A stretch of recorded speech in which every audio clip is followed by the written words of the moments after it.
Hello, and welcome to the DeKalb County School District Virtual Tech Cafe. Tonight's featured session is Staying Connected and Cyberwise. It is another opportunity to help our families navigate the virtual environment. This session is a collaborative effort between the Office of Federal Programs and the Department of Parent and Family Engagement. Our presenter is Mr. Richard Stevens II, one of the district liaisons supporting parents with wraparound services.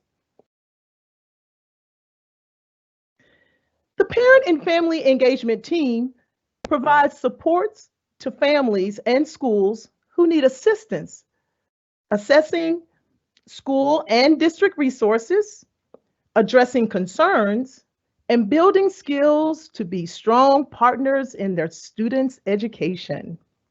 We are dedicated to developing educated, engaged, and empowered parents and staff who are partners in creating great schools in every region.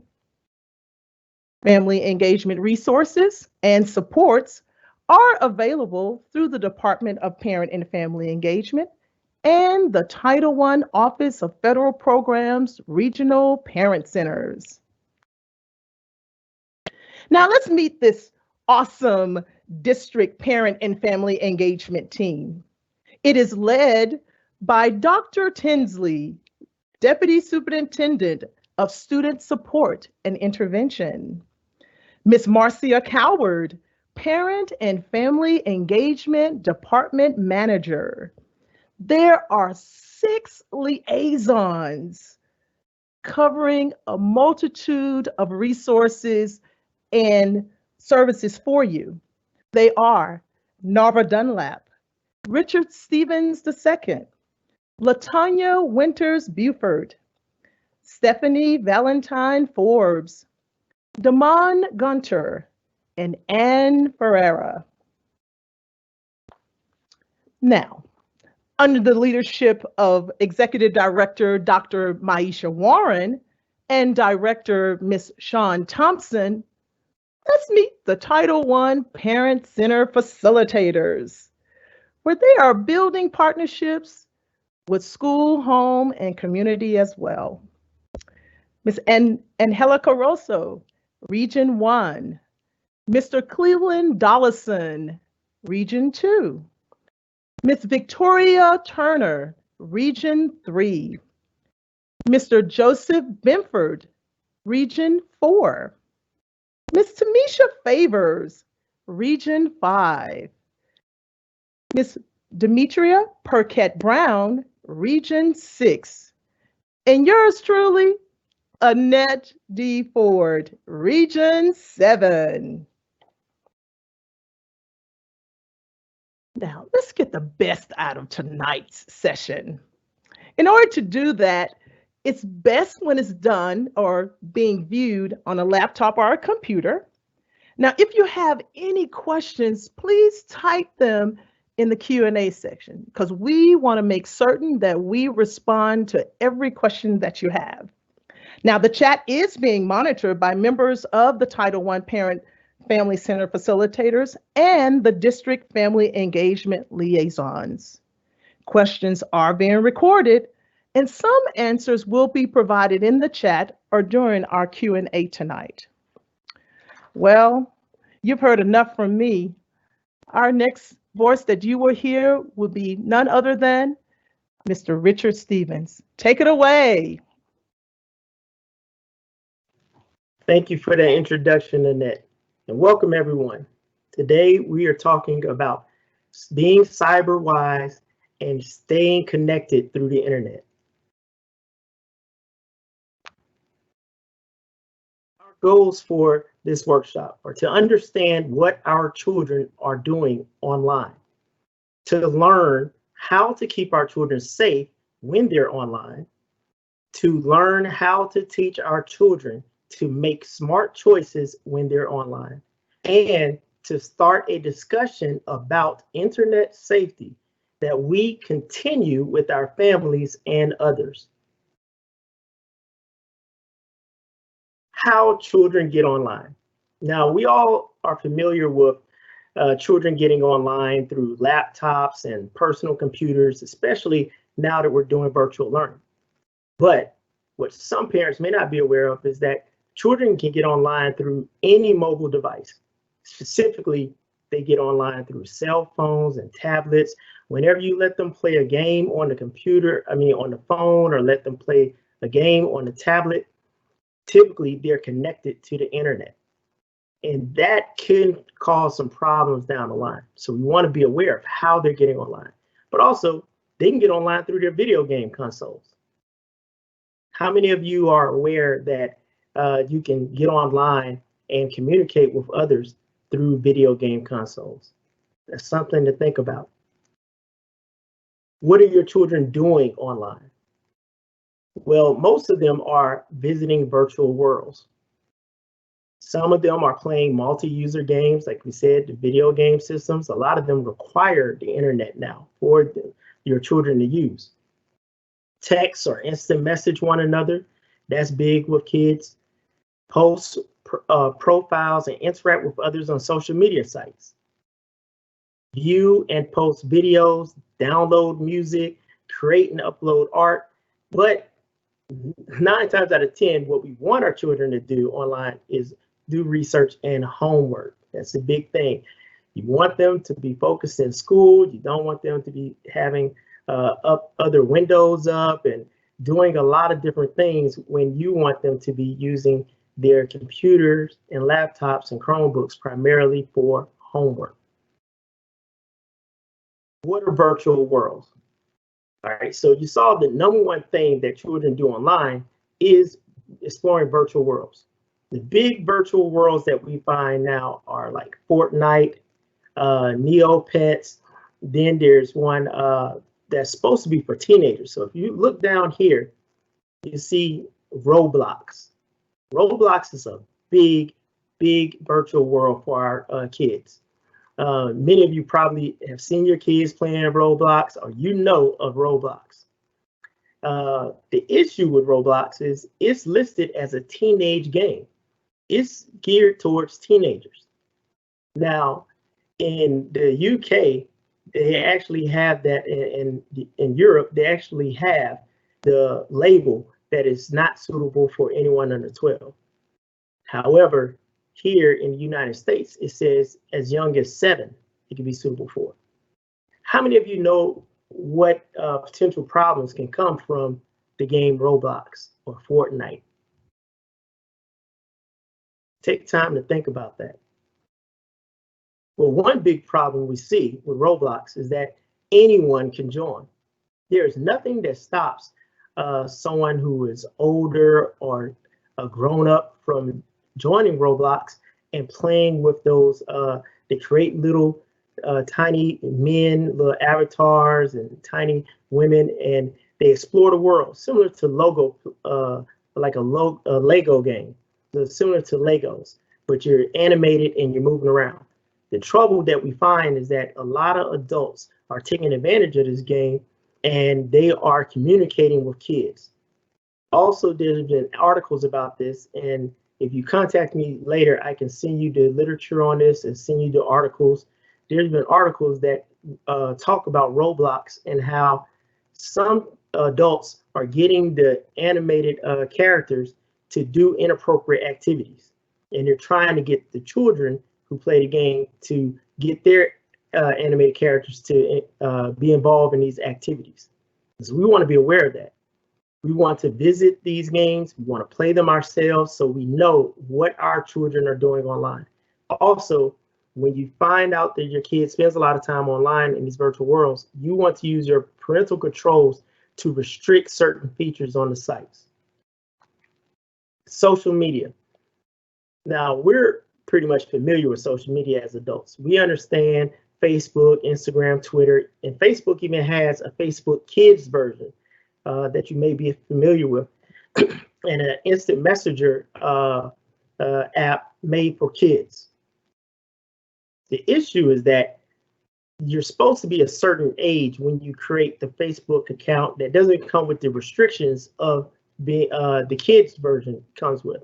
However, your child can create an account under false pretenses. So we want to be aware, does our child have a Facebook account?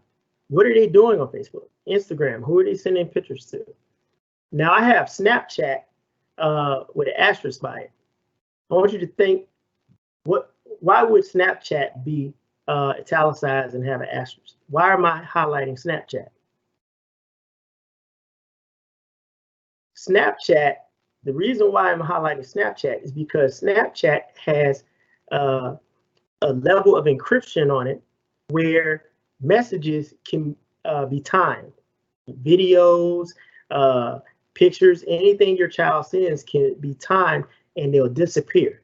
So you may have an app on your phone. You may think that you're up on cybersecurity and you're one of the parents in the know. And so you may have an app, a cloning app on your phone where you can see what your child is doing on theirs. But if they are using Snapchat, then once that message is sent and it disappears, if you missed it, you missed it. And you can go back through and you will not find it. And there's no way to recover it. That's their level of encryption. So you want to just be aware of that. Is your child active on Snapchat? If so, they may be sending inappropriate messages or items to other people or things that you just don't want them to share. They may be sending it to other people and hiding it from you through the invisibility or the disappearing. Texting and instant messages. Now we all know about that, so I don't need to go through what texting and instant messaging is and why kids would use it. But I do want to point out WhatsApp. Well, like Snapchat, WhatsApp is encrypted, meaning your child can use WhatsApp without even having a mobile phone themselves. They can log in from any phone as long as they have the internet. They can make phone calls. They can use it just like they're using a phone. So you can have certain parameters on your child's phone, like your child could have a phone where it's limited, only they can contact 3 people or something like that. Well, if they use WhatsApp, they can go around that and contact other people who are not saved as contacts in the child version or child lock version of the phone. So you want to be aware of WhatsApp. Periodically check your child's phone to see if they're using WhatsApp. And you might want to even ask them, why are you using WhatsApp? Regular text messaging. Video sharing sites, YouTube, Vimeo, TikTok. So this is just for sharing your videos and with large groups. So let's say your child wanted to upload a YouTube channel. You can create a YouTube Kids channel for your child. Nothing wrong with that. You have to be aware, though, that some people jump in the comments and they look at these pages and they're looking for children. So you always want to be aware. Read the comments. You want to read the comments about the video, what's going on. See what your child is posting. I highlight TikTok because TikTok, you're probably aware, it's been in the news. There's a lot of questions about how TikTok is gathering information. Well, TikTok has the ability to actually go through your phone and get certain information. Now, it's kind of interesting antidote. You may have been experiencing one of these where you're searching for something on Google or searching for something on Amazon, and then you open up Facebook and there it is, the item you were looking at. Like, how did Facebook know? Well, they share data with the search engines. Well, TikTok collects data. TikTok has a way of mining your phone and collecting certain data. So you want to be aware of what type of data do you have on your phone. Is it something that you want to be shared with others? Online games. Now, we touched on this a little bit. The big issue with online games is right here where we talk about kids may be exposed to trash talk or worse, that third bullet item. So when we talk about that, when you're playing these online games, grown-ups play games too. And your child may not be aware of the type of language certain grown-ups may be comfortable using when they're playing these games. And when your child is playing these games, they can go online and play against anyone. And they don't know if this other person is an adult. They don't know if this other person um, is a predator. They don't know anything about this other person except for the username. And they can send instant messages. They can get their headsets and they can talk to each other, and they can actually become friends with your child, and you may not even know it. Your child may say, "Oh, I'm talking to, just throwing something out there, made up username to say Madden Football 12," and that's just someone who who your child says, "That's my friend online." Well, what do you know about Madden Football 12? You may think that that is a child, another child, but that can be a grown up, and they can be located anywhere in the country. So these are things that you want to think about. Online concerns. So I've given you a lot to think about. I want to know if you know of any online concerns. Now I know that this is kind of a one-way dialogue, so I want you to just think about it. And if you want to let me know anything, feel free to communicate it with me through the Q&A. But online concerns. Now, the number one online concern that most parents have, and we're finding through studies, should be the number one online concern with our children, may surprise you. The number one online concern is screen addiction. Screen addiction. Based on the sheer numbers, screen addiction is the number one online concern when it involves children. And we'll talk about each of these: screen addiction, cyberbullying, disturbing content, viruses and spyware, and sexual predators.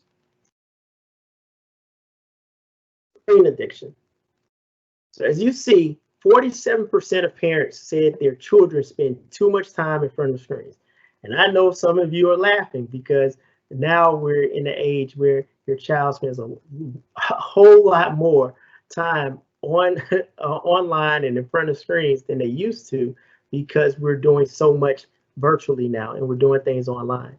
In fact, your child may be a part of different extracurricular groups that are also utilizing media sharing and webinar platforms instead of meeting in person.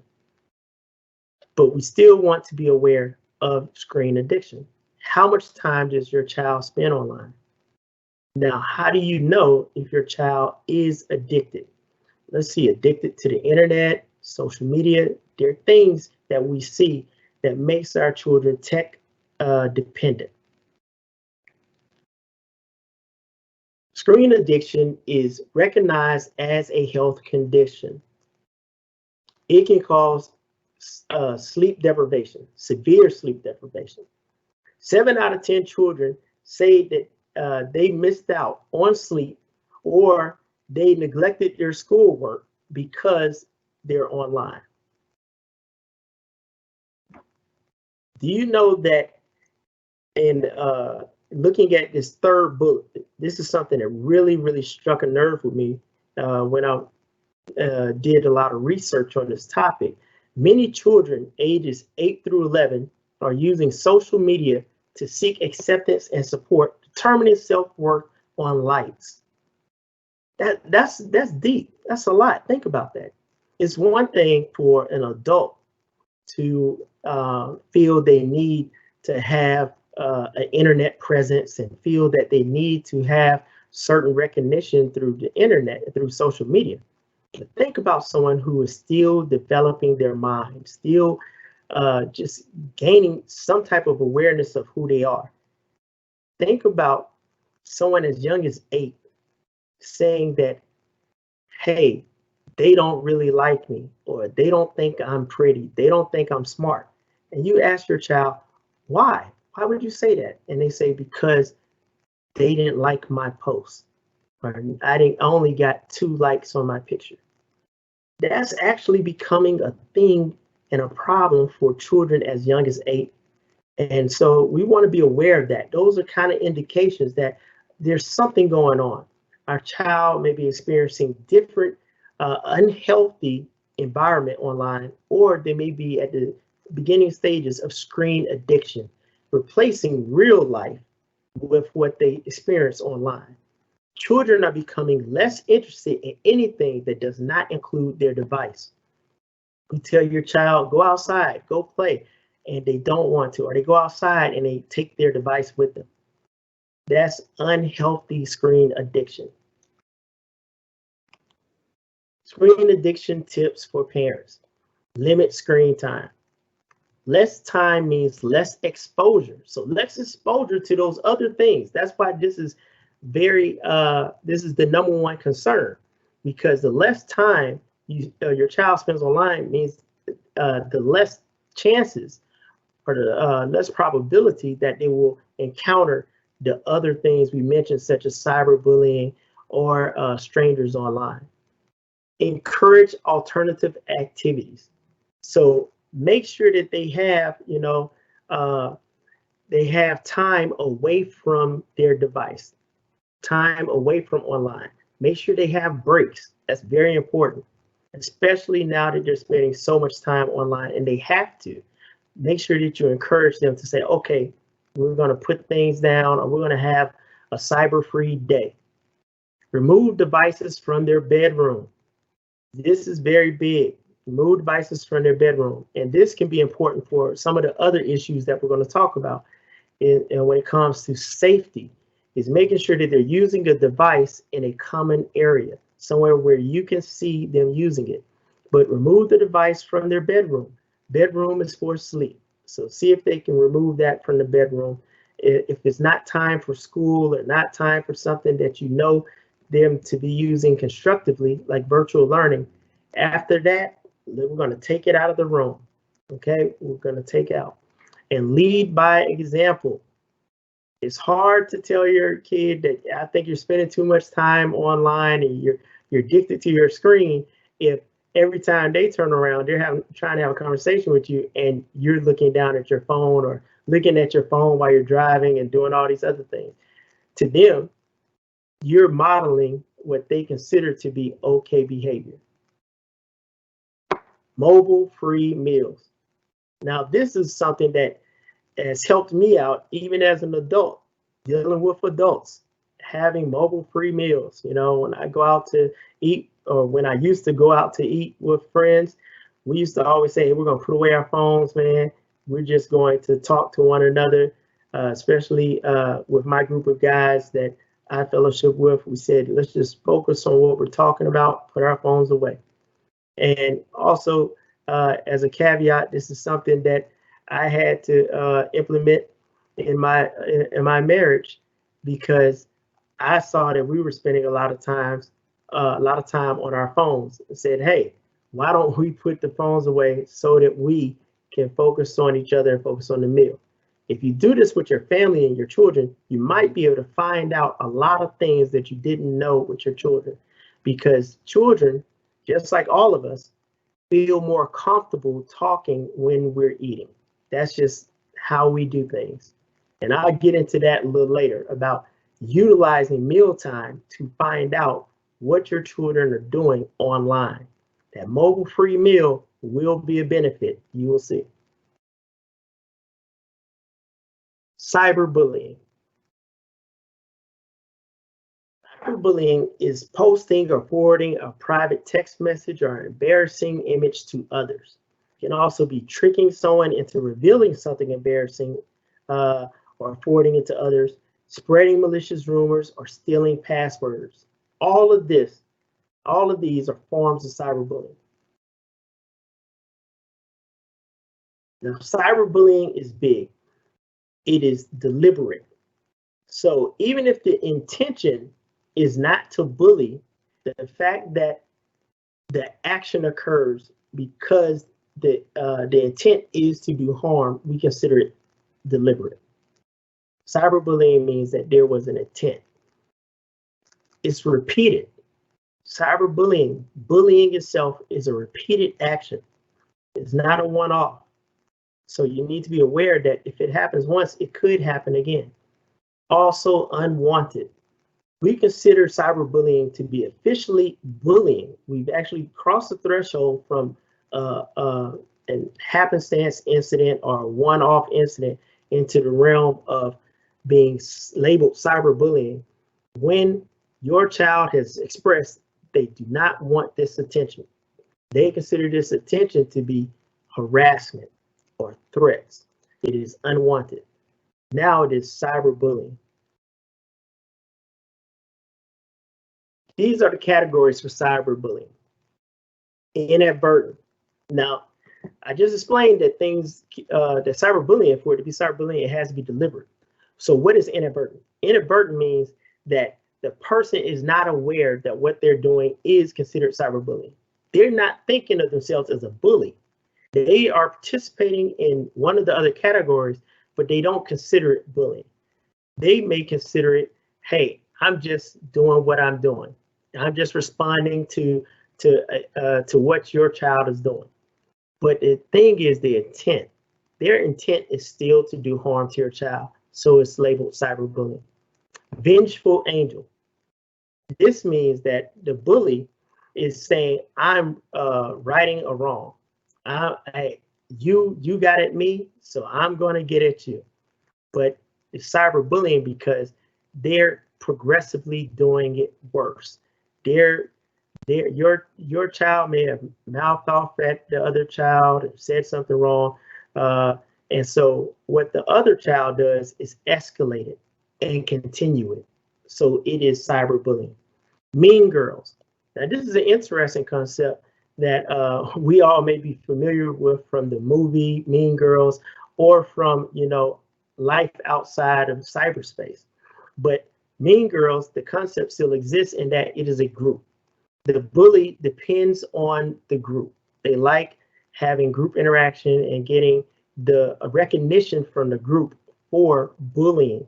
So in cyberbullying, in the Mean Girls category, the bully is getting status. They're getting status. They're boosting their ego by bullying the victim of the bullying. Power hungry. Now, this person wants a reaction from the victim.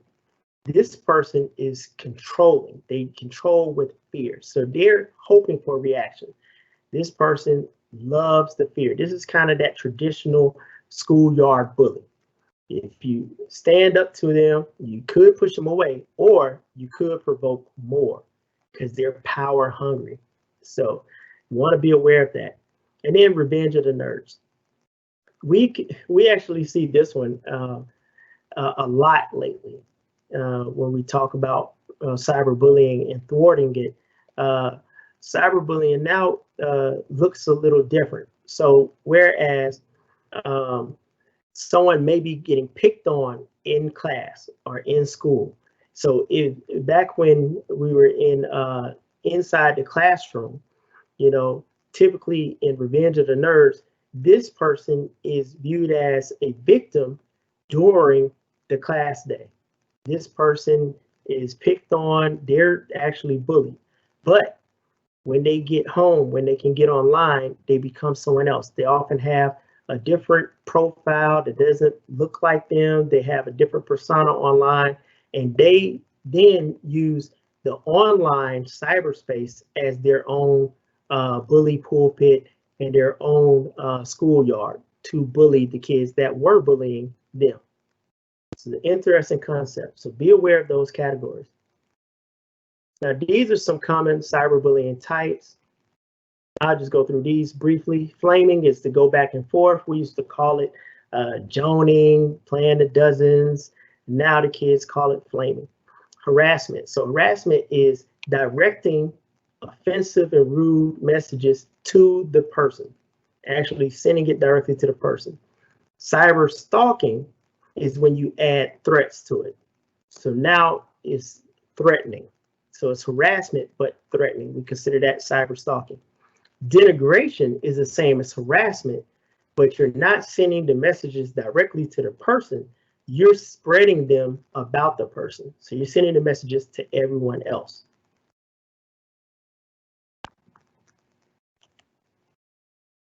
Impersonation, taunting, and trickery and exclusion. Now, these are actually three of the worst, mainly because of the outcome. So I want you parents to actually take in this, really think about this. Impersonation. Impersonation, that's fraud, and it has severe outcomes for the person being impersonated. The bully will pretend to be your child online, create a profile using their pictures, and they can say anything, damaging things. They can do things, making it look like your child. And this is very bad at all ages, but we see this in high school, and it can be so damaging because what if your child is applying for different scholarships or applying to colleges, and they see this fake profile and think that it's your child? Outing and trickery. Outing and trickery is very common now, but also is very severe in the reaction and outcome. Same with exclusion. Outing and trickery is when someone will befriend your child and get them to trust them and get them to reveal something about them, something that they don't want anyone else to know. And now that person goes behind your child's back and shares it with everyone else. Exclusion.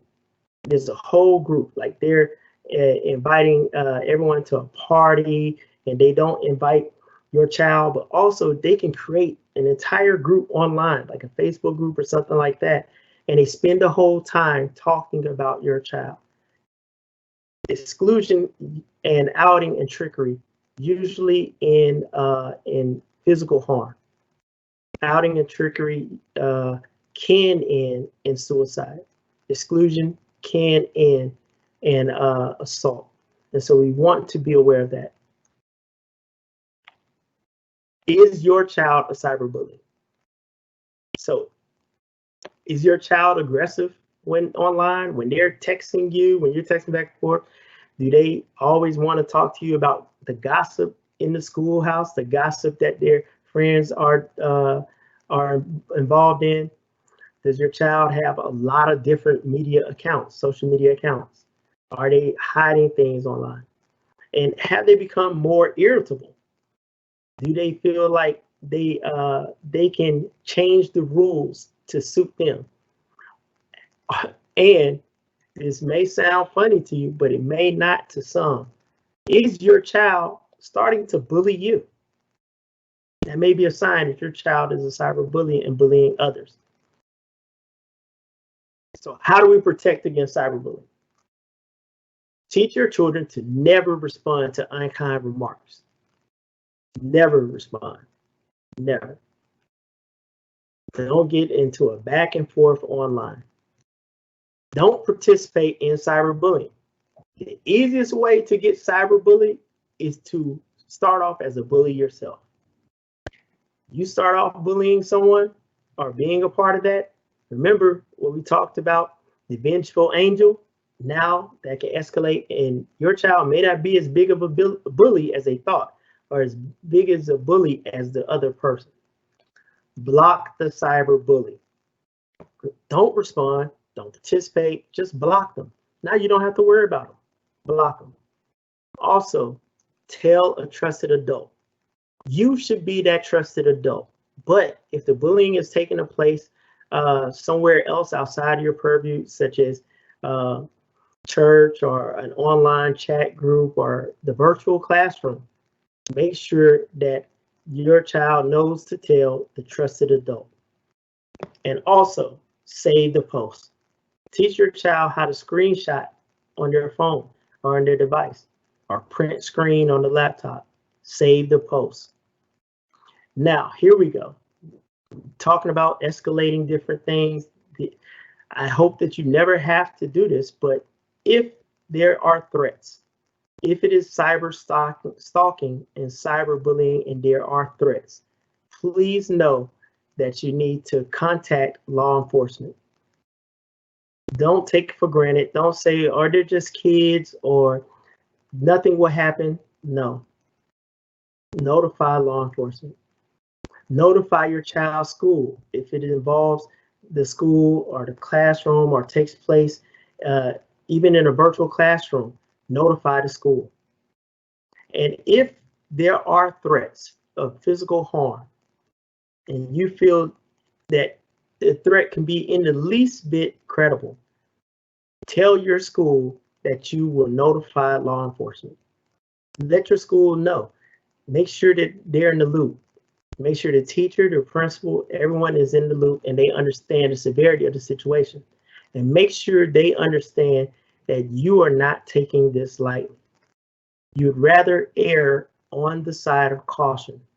You would hate for one of these threats to become real. Urban content. So now a little bit lighter than cyberbullying. I know this is heavy, but we gotta have this conversation. Everything we're discussing today is very pertinent to what we're doing with our children every day when they're online. Disturbing content. What would you consider to be disturbing content? Think about it. When I do most of these sessions with parents, most of the time I get the answer sexual content, nudity. They consider to be disturbing content. Yes, I agree. That definitely is disturbing content for children. But what parents don't also consider, or most parents don't consider, is that disturbing content can include graphic things such as violence. Violence, graphic violence, those things can also be disturbing content. So not just nudity, but it can be a show that's too violent. How does your child process that violence? Is your child old enough to understand that this is fake or fictional, what you're watching on television or looking on the internet and seeing versus something that's real?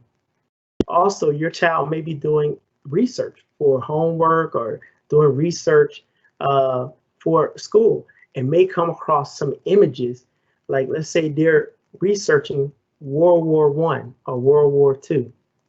There may be some images that come up in that search that may not be appropriate for your child, just based on the graphic nature, the violence, the aftermath. And you may need to have certain conversations with your children before they even do that research. These are two books that I believe are very good for teaching our children, talking to them about certain things they may see online. Good Pictures, Bad Pictures Junior. So that's for children 5 and under. And then Good Pictures, Bad Pictures, which is for our children 6 and up. And these are things that you want to read and talk with them about. And I have the links for these, and I'll share those with you later. How can we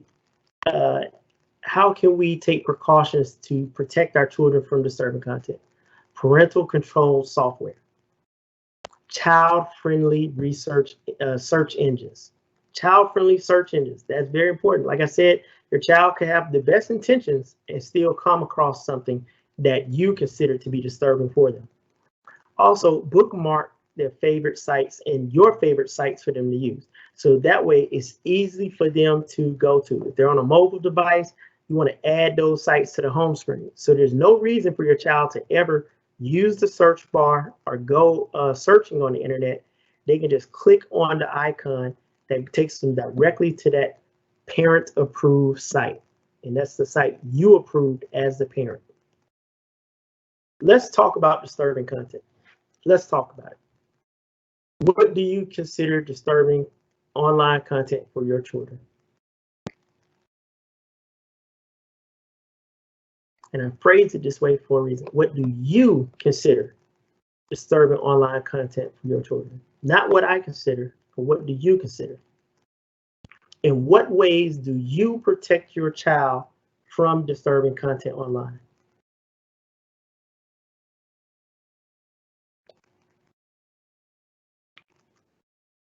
What are the parents of your children's friends doing to protect their children and your child from disturbing online content when your children are not with them? Okay, this is big. That third bullet. It's the reason why I asked these 3 questions. Let me give you an example. Let's say your child is spending the day at a friend's house. Now, you have discussed with this with your child. Your child knows the rules. There's certain things that you don't consider to be appropriate for them to watch or for them to see. They go over, they're hanging out with their friends, spending time with their friend, and you know this parent. You know the child's parent. You know this parent to be a good parent. You consider them to be a good parent.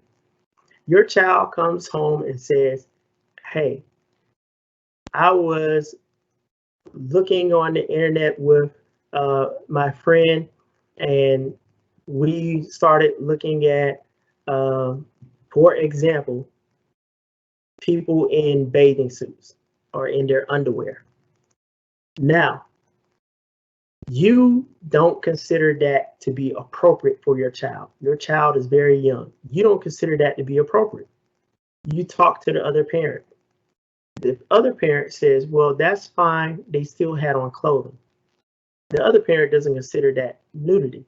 So the other parent thinks that nothing was wrong. Now, who was wrong?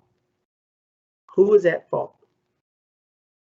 The answer is that you both have different levels of disturbing acceptable content for your home. You both have different examples. It could be as simple as a PG-13 movie versus a PG movie.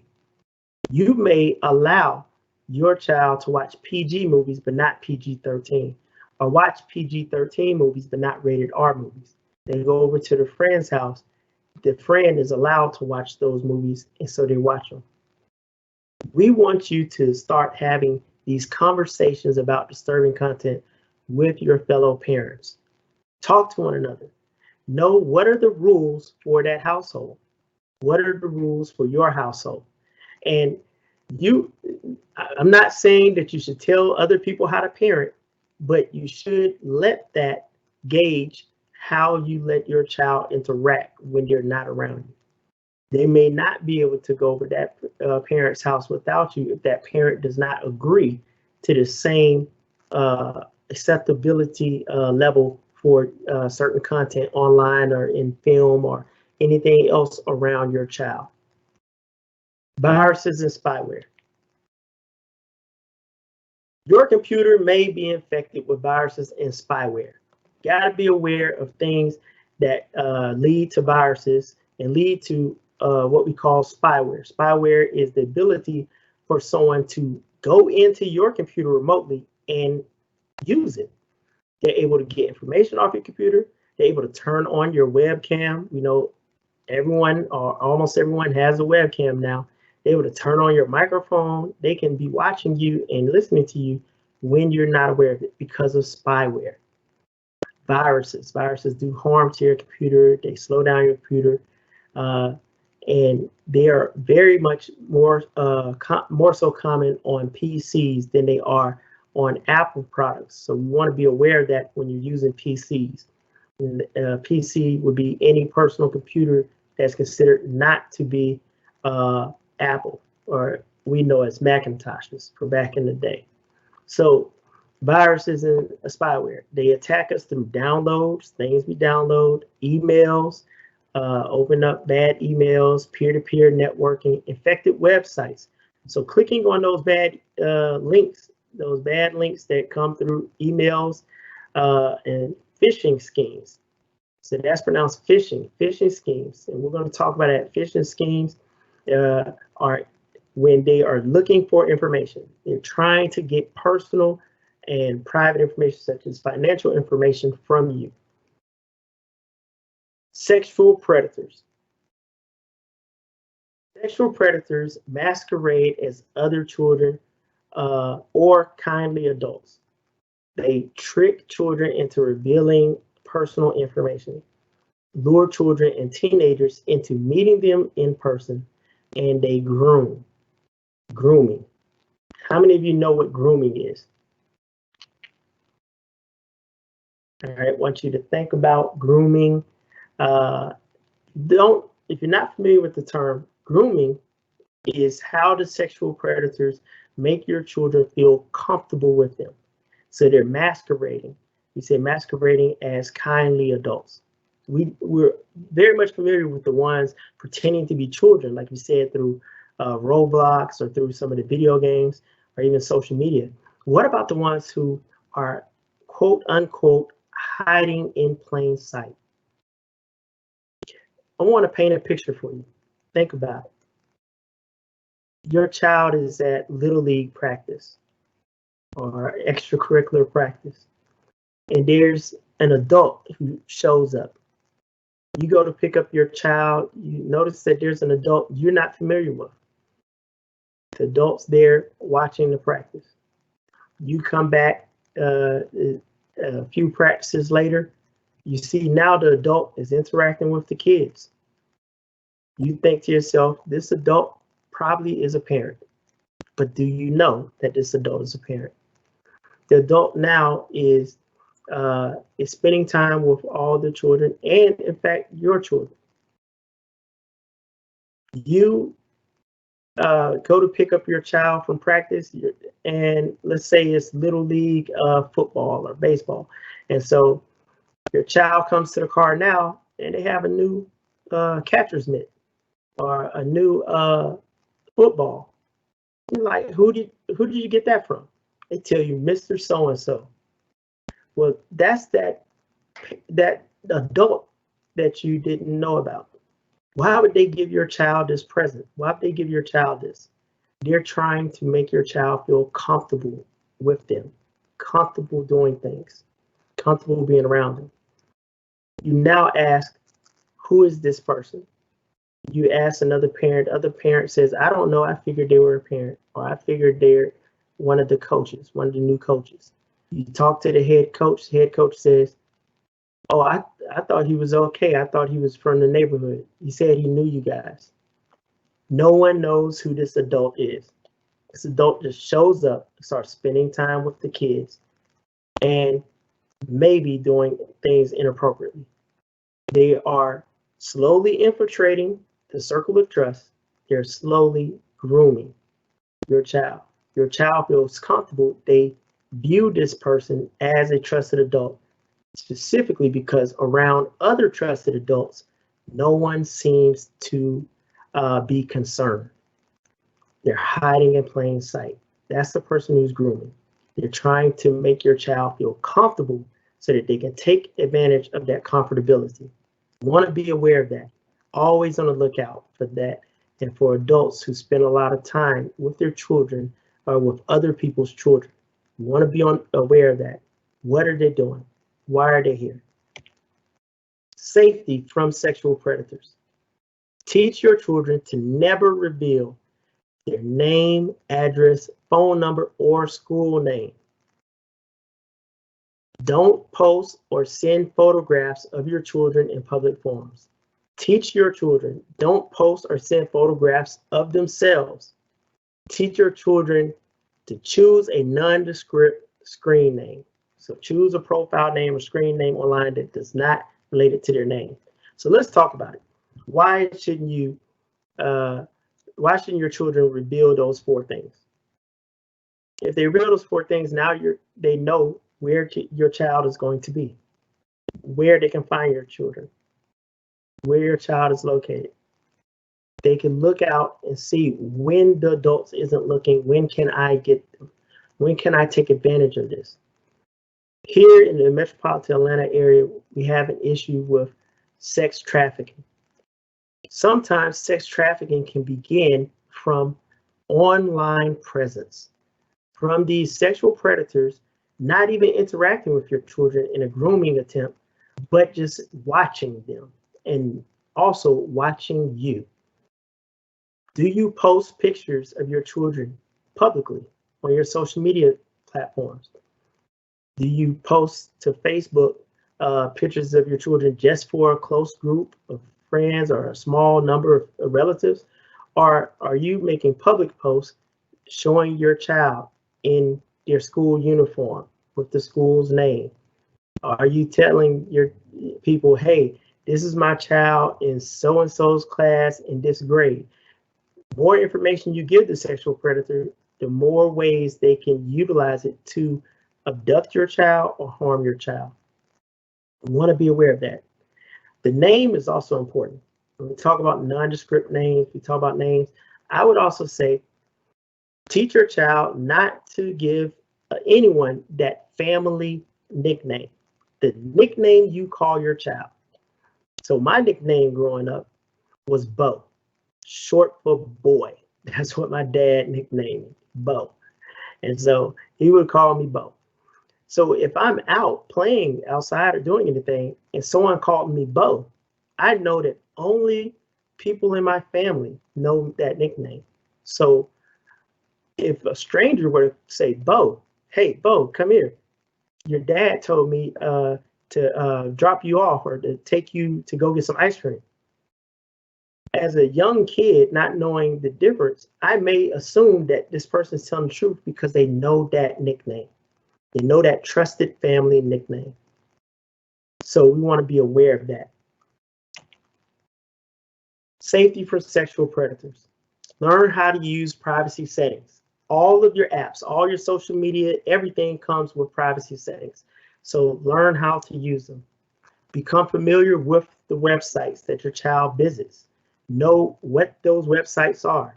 Read the privacy policies on these apps like TikTok that may be getting information from your child. Settings should always be private. Anything about your private life should be private. Anything you don't want someone to take advantage of should be private. If a stranger contacts your child, make sure your child knows, don't respond, contact an adult right away.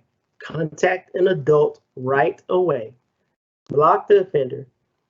Also, you can notify your internet service provider. So if it's happening on a consistent basis or there's threats, then what you need to do is contact your internet service provider because they can trace the IP. That means they can find out where this threat was actually originated and find out information that you may not know about this person. And notify the cyber tip line, www.cybertipline.com. That is a very important resource. I want each of you to be able to go to that and explore that website. There are more tips for parents, and I can give you guys this. There's an internet safety contract that you can sign and a pledge that you can sign with your child so they understand. You go through these pointers and they will understand, and you pledge to one another to do these things. Also, know these 15 apps. These are the most common apps that children use. I want you guys to be familiar with this. And if you need me to go over this at a later date with you, I'm available. Just call me or email me, and we can go through the fine details of these tips. How do you control different devices? Right now, you just need to know, be aware, lock it up, and keep them safe. Lock it up, keep them safe. And there's a whole resource of materials out there that go through each of these apps and tell you things that parents should know. And that's the www.nationalonlinesafety.com. www.nationalonlinesafety.com. Again, never give out identifying information. Never write or post anything you wouldn't be comfortable with the whole world seeing. Treat others online as you would treat them in person. Never share your password. Never open an email or click on a link from someone you don't know. Never download or click on anything without checking with you or another trusted adult first. Those are the basic rules that all children need to know and that you as a parent need to instill in them. Teach them to be smart. Stay safe. Don't meet up. Don't accept files. Is this information reliable? And to tell an adult. I have some resources here. I will also make sure to respond to your emails if you want these links, if you want to know more about these resources that were presented here in this slide. Feel free to contact me. Feel free to reach out, and I will respond to them as soon as possible, and I will let you know any information that can help you and help your children as they stay connected but remain cyber wise.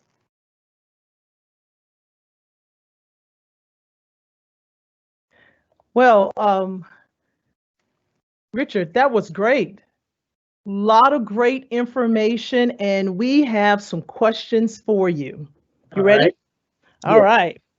So, one parent wanted to know what is an amount of time a child should spend on the computer for extracurricular activities since the child spends 8 hours plus on a computer during home and school work?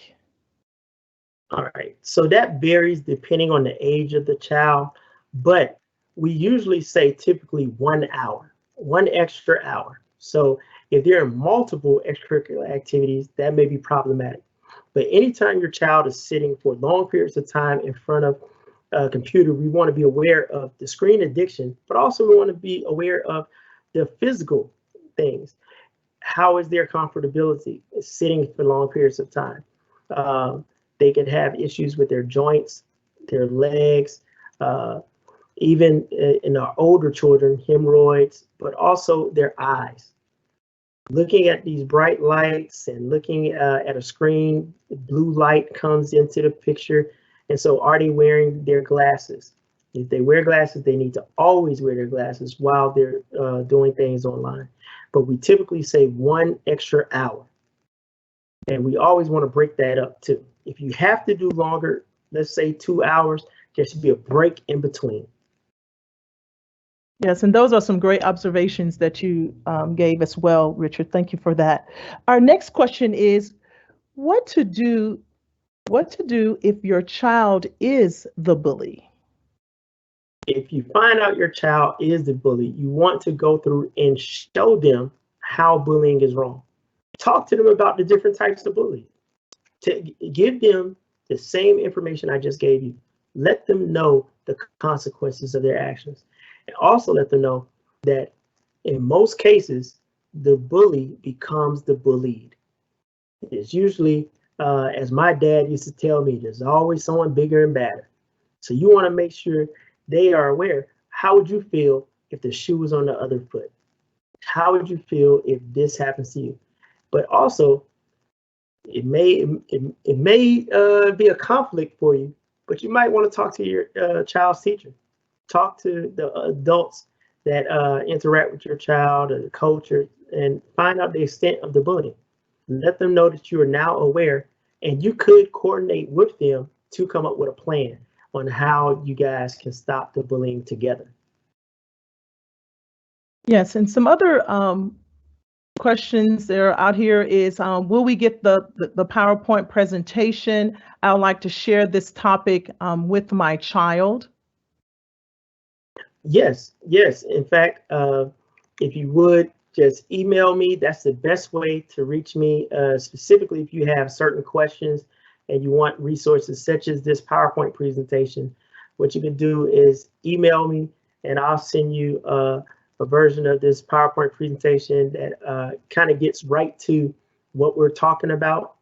And and I'll give that to you, and any other resources you want, such as links to the tips or some of the resources that I use, even the Amazon links for those books that I referred or recommended. And also, we want the audience to know too that the presentation will be on the YouTube channel within 48 hours, and all participants tonight will also receive a link to it as well.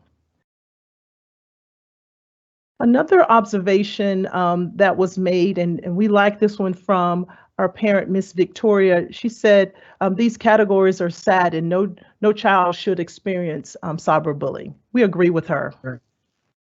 Yes. Well, I think you did such a wonderful job in everything, so we greatly do appreciate you for this. Can you let us know what the next session is? Yes.